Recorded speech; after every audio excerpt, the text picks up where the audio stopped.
Hi, my name is Addison. And I'm Ainsley. And today we're in Washington, D.C., our nation's capital.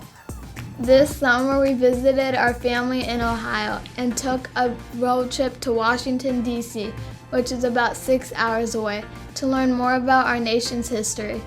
And today we're going to share some of our favorite places with you. Let's start with the Capitol building, which is the home of the United States Congress. It has two main parts, the House of Representatives and the Senate. The House is the south wing and has a big chamber for its 435 members.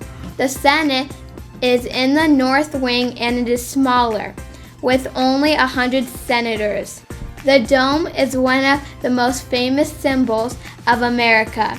It's made of cast iron, painted white to look like stone, and rises almost 300 feet into the air. When you look up, you'll see a massive painting on the ceiling, which shows George Washington rising onto the heavens surrounded by figures that represent ideas like liberty and victory. Around the circular walls, a large detailed painting that tell the story of American history, such as the signing of the Declaration of Independence and the landing of Columbus. There are also statues of famous leaders and important Americans placed around the room. This building is important because it's where the Senate and the House of Representatives come together to discuss and debate national policy, discuss ideas, and craft the country's laws. The White House is one of the main attractions in Washington, D.C., because it's the official residence and workplace for the President of the United States and his family. We had tickets to tour the White House, but our tour was canceled last minute. Instead, we visited the People's House, a new immersive museum located just 1 block from the actual White House.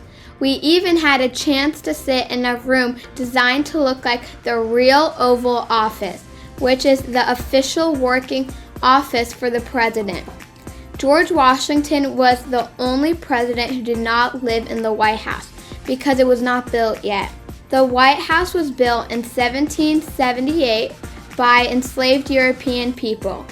It has 132 rooms, 6 floors, and 35 bathrooms.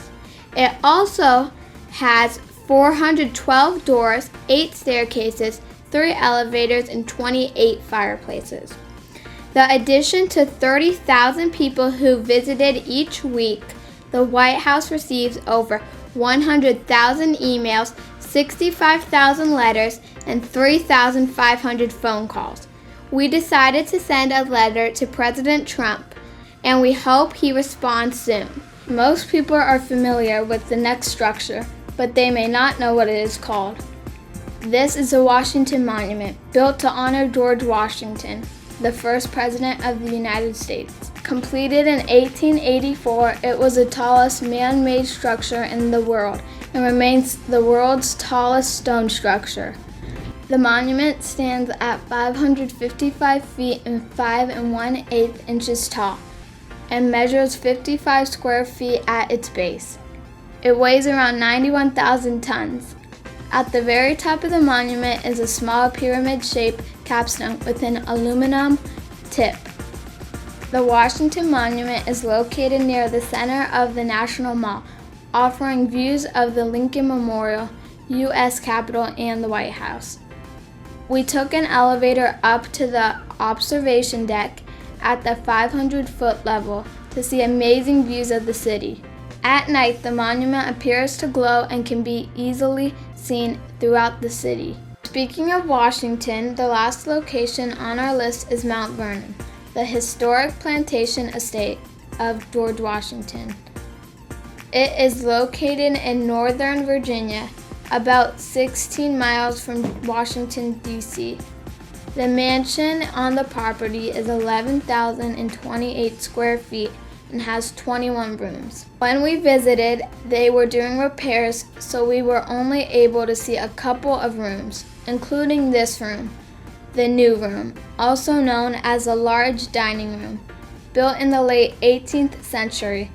This room was the final addition to George Washington's mansion and served as a grand space for formal gathering and social events. All of the rooms in the mansion were recreated to reflect daily life on the plantation and the legacy of the first president.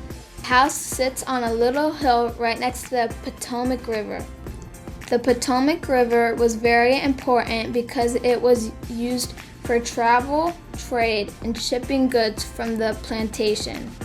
George Washington could also watch boats and visitors coming to his home. More than 20 family members are buried in the tomb at the estate. George Washington died December 14, 1799, and his wife Martha died May 22, 1802. They're buried together in the new tomb on the property.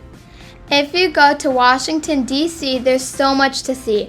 You can visit the Lincoln Memorial, which honors President Abraham Lincoln and has a huge statue of him sitting in a chair. The Jefferson Memorial celebrates Thomas Jefferson, the third president of the United States and the main writer of the Declaration of Independence.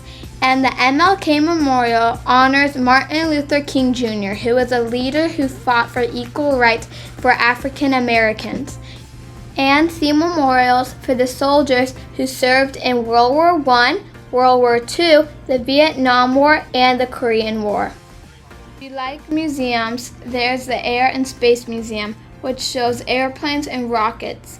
The American History Museum, where you can see cool artifacts from the country's past, and the Natural History Museum, which has dinosaurs, gems, and animals from all around the world. There's so much to learn and explore. You should definitely visit. Thanks for watching. Bye!